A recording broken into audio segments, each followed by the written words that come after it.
Morning, everyone. Thank you for joining us today. Thank you. First of all, I want to acknowledge the presence of the New York State Dream Team, or at least part of it. That would be the individuals who are the consummate public servants. I want to thank people like Commissioner Rosanna Rosado, our Commissioner of Criminal Justice Services, for taking a step up from Secretary of State. Well, she's working on really important issues, and I'm so proud to have her as part of our team. And of course, we have representation from our state police. We have a Colonel, tell me your name again? Dominic Schmento, who's representing the state police, and I thank him for being here as well. And also, I want to thank Michael Lasher for all he has done, helping be a driver behind many of our policy initiatives, as well as Marco Soler, our Deputy Secretary for Public Safety and other issues. We also were joined by a number of our mayors.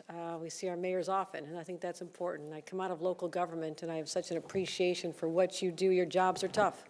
And I thank you for bringing representatives of your police departments as well. We have Mayor of Albany, Kathy Sheehan. Thank you again. Patrick Madden, the Mayor of Troy.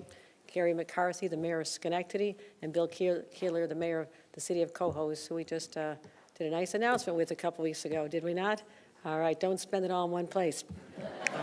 Also proud to have a number of representatives from our state legislature. We're working very closely together to ensure public safety for our residents and assure affordability. So we have a great process underway. Senator James Skoufis has joined us, Senator Monica Martinez, Senator Kevin Thomas, State Senator Jessica Scarcella-Spanton, Assembly Member Monica Wallace, and also who's the president-elect of the District Attorneys Association for the state of New York, John Flynn from Erie County. Where's John? Hi, John. Good to see you again. Good to see you again. Over the last couple weeks, I've been holding a number of events to showcase certain elements of our budget plan that I introduced back in January. Some of them have to do with housing. We've had housing roundtables from Buffalo to Long Island. I've sat with business owners and labor leaders and community activists and clergy to talk about housing, how important that is, that we address that crisis.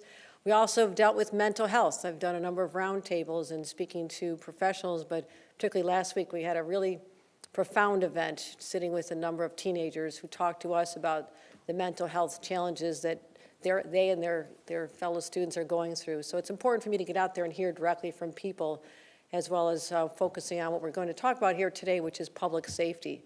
And we're also going to be able to announce today, for the first time, our Division of Criminal Justice Services, they have the crime statistics compiled for 2022. So all of last year's story will be unfolded, and we'll be releasing those statistics today. But this gives me an opportunity in that context to talk about our continuing efforts to fight crime. As I've said for my last year and a half as your governor, protecting New Yorkers is my #1 priority, full stop.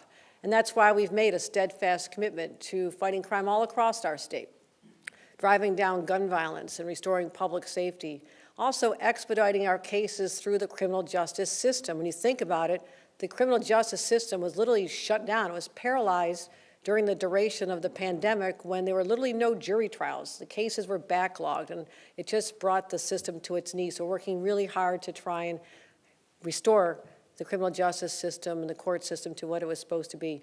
But we're also championing reforms that restore people's confidence in the criminal justice system, something that's personally important to me. So a day hasn't gone by where I've not been laser focused on this objective. And last year, we invested a record amount of money in these issues, $200 million to address gun violence.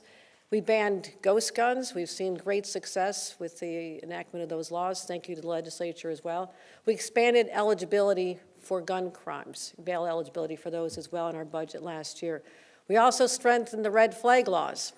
This has made a huge difference, requiring the police department, state police, to file an order of protection whenever they have probable cause that someone would do harm to themselves or others.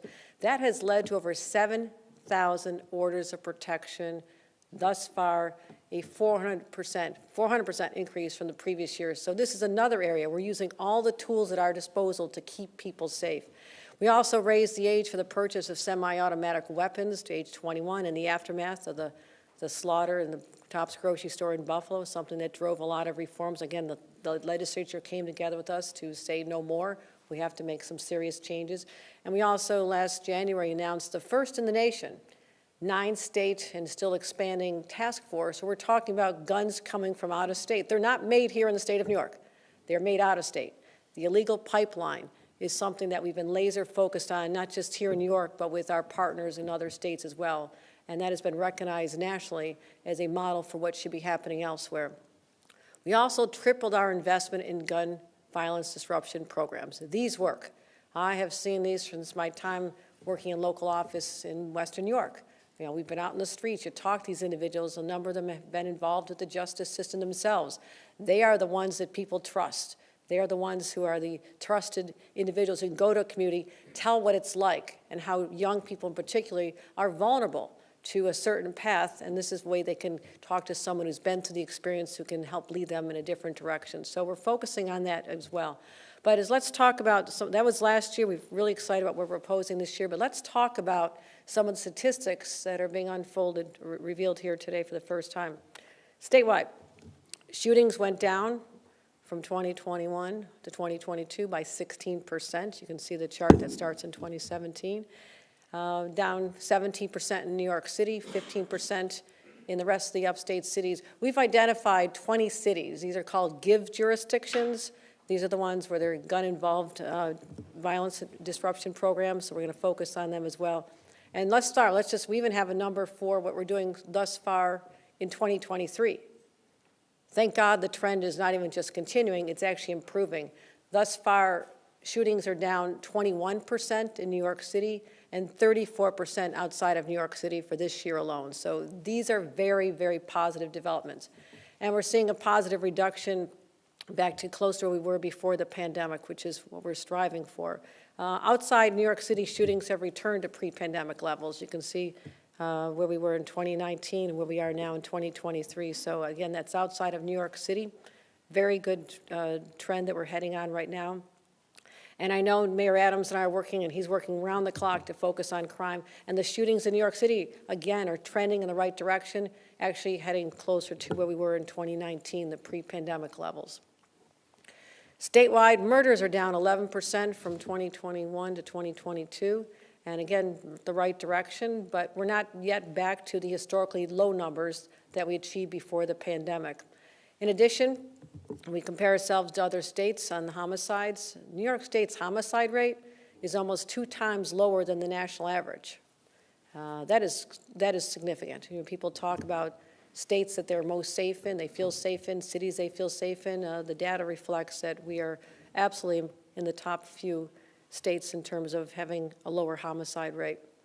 These are all good signs. These are all good signs, but the entire picture is not as positive. When we look at index crimes, which measures serious crimes that are not just shootings and murders, it's other serious crimes, that's actually up 21%. We see that from 2021 to 2022. Again, a trend that we're trying very hard to put in the other direction, but it's not there yet. But a lot of it has to do with serious crimes like car theft. I mean, that is a huge driver of why these numbers are spiking up. And so overall, it's heading in the wrong direction. Index crime, again, is up 21%, as I mentioned. And let's look at historic trends. You know, you can see the context here. This is important. This goes back to 1965. So we're nowhere near the numbers we were in the 70s and 80s and the 90s, you know, which is the peak of the hill there. But we want to make sure that that little blip going upward starts going the other direction. It has to go in the other direction. That's what we're focused on. So it's clear there's much more work to do because New Yorkers deserve a criminal justice system that prioritizes both safety and justice. And I know the whole system suffered during the pandemic because of both the increase in crime on the one hand, but also a slowdown in our courts, both going on simultaneously.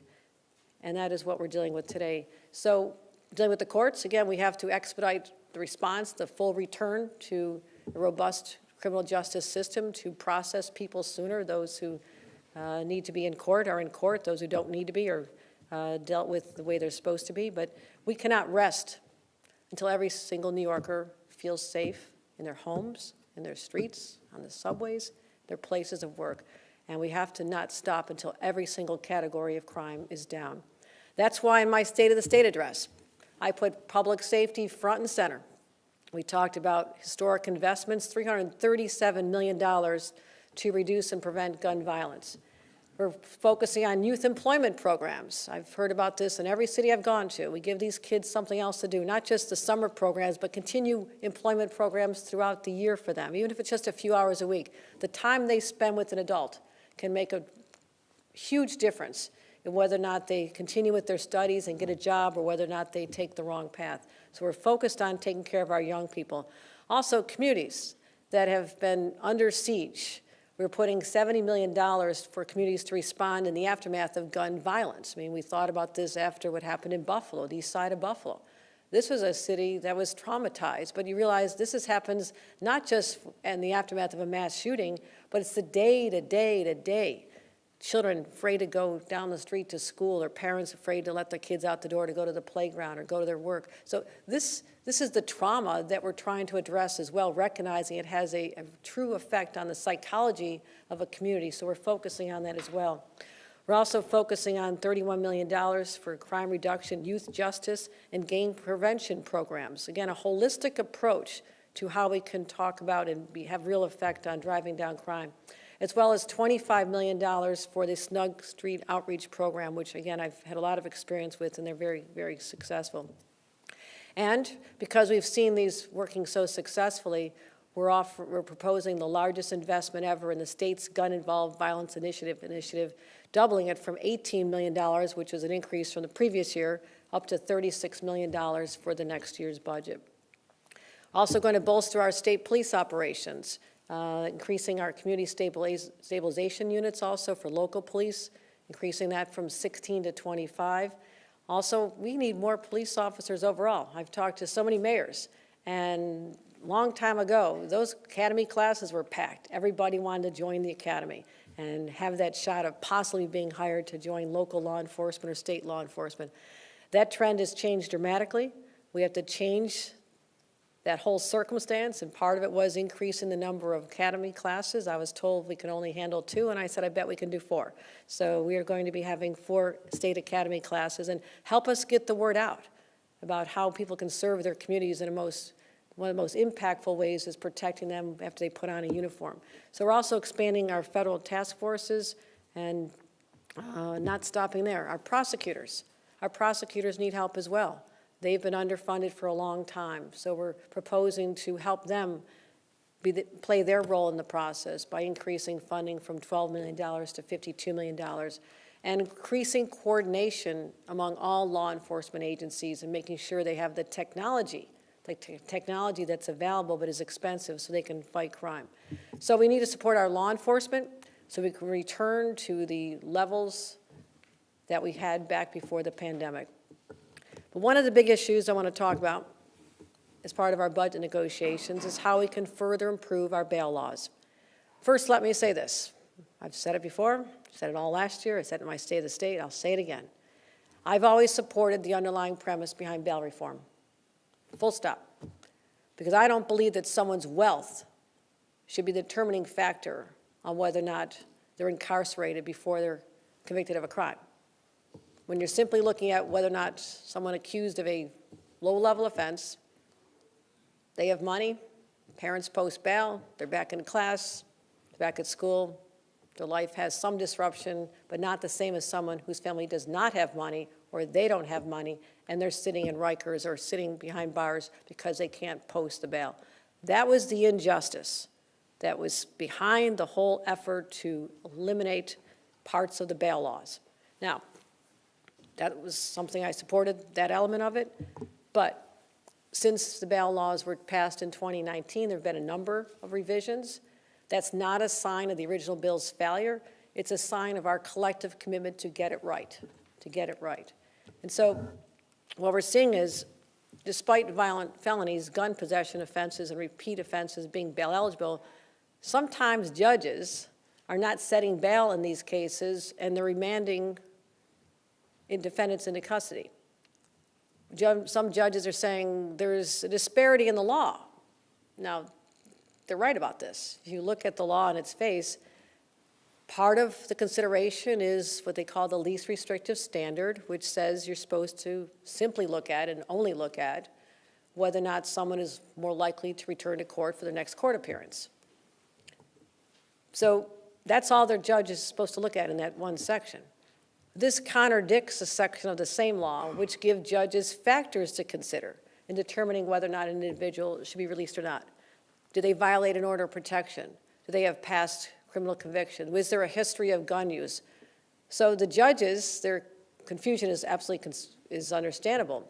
I want to remove any question about whether a judge has discretion to set bail or remand individuals, man meaning hold them, if they're accused of a serious crime. I want to make it absolutely clear that judges have both the authority and the accountability for these important decisions. And that's why I proposed a very simple change, removing the least restrictive standards for the serious crimes and repeat offenses that the legislature has already deemed eligible for bail. That's the only category we're talking about. I want to that should make it clear that we're not incarcerating people for low-level crimes or criminalizing poverty, but giving judges the discretion necessary to ensure public safety. And public opinion is clearly on the side of this clarification for judges. It's just common sense. It's supported by most New Yorkers. And the data is also with us. You know, we look at the recent studies from John Jay College, the New York City Criminal Justice Agency, and others. They show that bail reform is working for the lower level offenses that are not eligible for bail, where recidivism has actually gone down. Okay, lower level offenses, recidivism, meaning repeat offenders, has actually gone down. But for violent felonies, we are seeing an uptick in recidivism, people reoffending while they're out. And even bigger increases for recidivism for defendants with serious crimes. Let's look at these numbers. Our own data, which we're just releasing today, mirrors the trends that were just revealed in those other studies. Rearrests are increasing for people with violent felonies, while they're decreasing for people charged with other offenses. In other words, a relatively small percentage of people are responsible for a disproportionate share of our public safety challenges. These individuals are the ones who are the focus of our bail proposal. Again, look at the numbers there. The blue being the individuals who have at least one violent felony offense. Those who've committed 3 arrests, 4 arrests, even 5 arrests since they've been released, up 77% for that category. That's a lot of people recommitting crimes. But for people with other offenses, the lower level offenses that we're trying to deal with, the recidivism rate is going down. So it's working. They're not reoffending. We have to understand there's 2 different categories of offenders. That's what we're talking about in our bail changes. It's common sense and will not sacrifice the progress we've made in ensuring that our overall justice system is more just. I believe it's the right thing to do. And I'm looking forward to working with the legislature on this important change. I look forward to a continued partnership with all of you, our elected leaders, those who wear a uniform, those who put their lives on the line to make sure we can live safely in the state of New York. I want to make sure that we work together in a smart, common sense way to make sure that all New Yorkers not only feel safe and secure, but are safe and secure. Thank you very much. Thank you.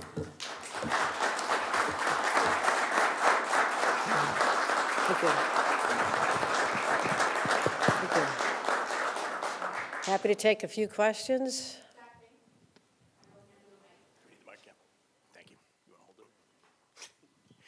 Governor, just wanted to ask you about the report that Mike Bloomberg is going to be spending money on in support of your budget. It does occur to me that that might move the numbers among voters, but you have to negotiate the budget specifically with the legislators in both houses. Is there any concern that by targeting individual members, that could backfire and hurt the budget process? I'm happy to receive the support of people from all over the state of New York. I have the support for our budget from the leader of the NAACP, from clergy, from Buffalo to Long Island, labor leaders, environmentalists. We have a lot of support from many different sources for our budget. So there's a collective breadth of support across the state that is being reflected in what's going on. Thanks. Hi, Governor. Your proposal, you're sticking to your proposal here on bail and on criminal justice. The legislature seems to be sticking to theirs as well. Do you see them budging at all? And if they don't, what happens with your bail proposal? My proposal reflects not just my values of finding the right balance between making sure that we have a system of criminal justice that works for people, but also we protect individuals. This is not just my view, though. This is the view of New Yorkers. So when I go into conversations, people understand I represent the majority view of the people of this state. I have a very good relationship with the leaders. We've been meeting since the One House bills came out. My staff are working around the clock already. They're already getting tired, but this 'tis the season. I've met with the leaders to talk about our collective priorities, so it is very early in a process that is really a rite of spring. We have a lot of, there's always dissension, conflict, controversy, but guess what? At the end of the day, it all works out. We're going to come together and have a budget that works for the people of New York State. That is my commitment.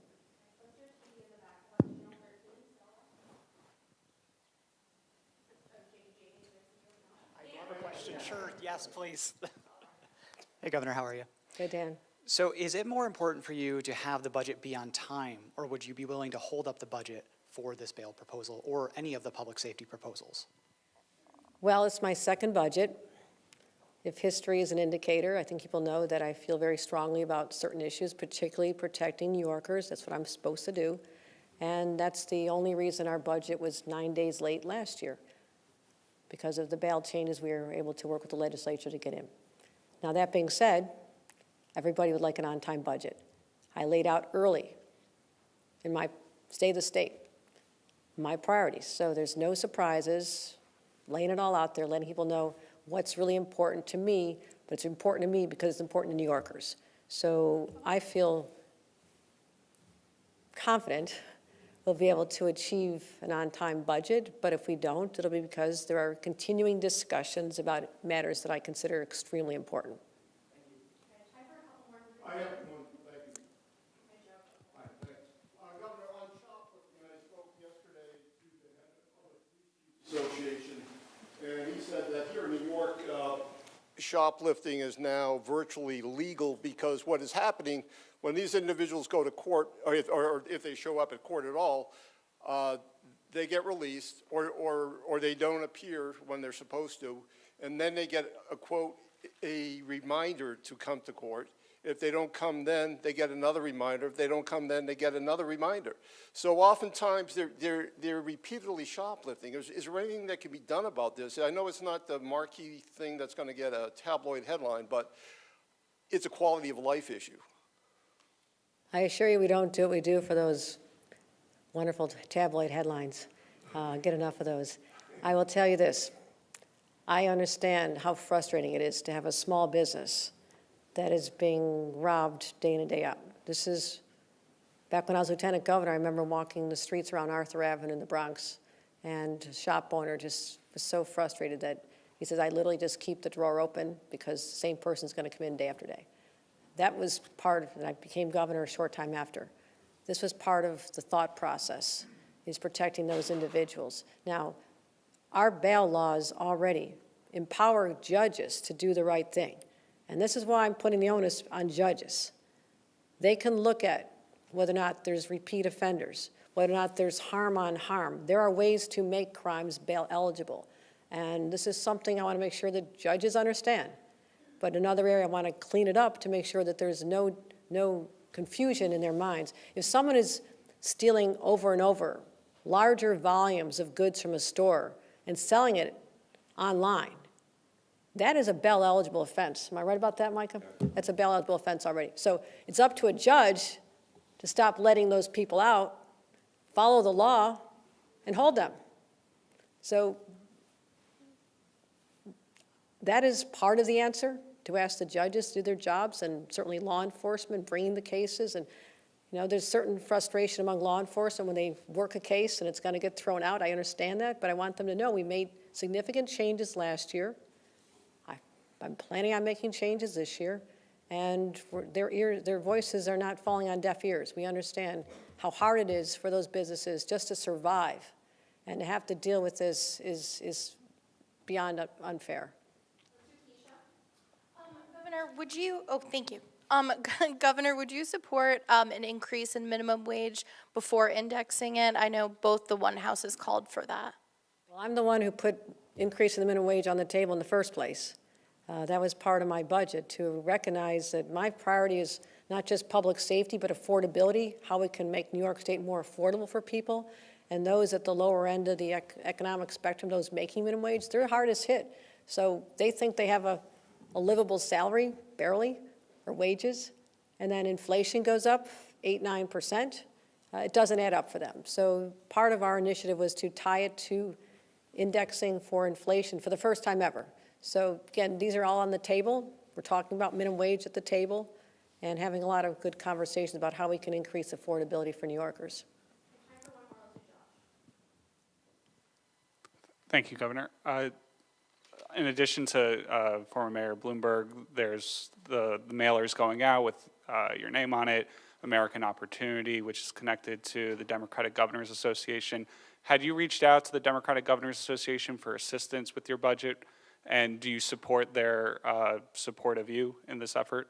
I've not spoken to them, haven't seen the mayors, I must not, or on the mailers, I have not on the mailing list. So I'm grateful to have support, whether it's from governors, fellow governors who look at what we do here in New York as a model for other states. You know, people always look to New York State, and they're looking at us as a model of how we can have the right balance with public safety, for example, public safety, but also criminal justice.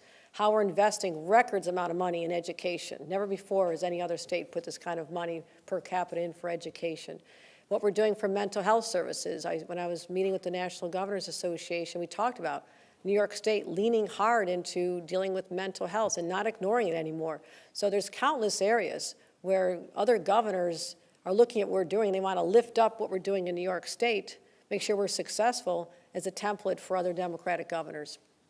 All right, thanks, everybody.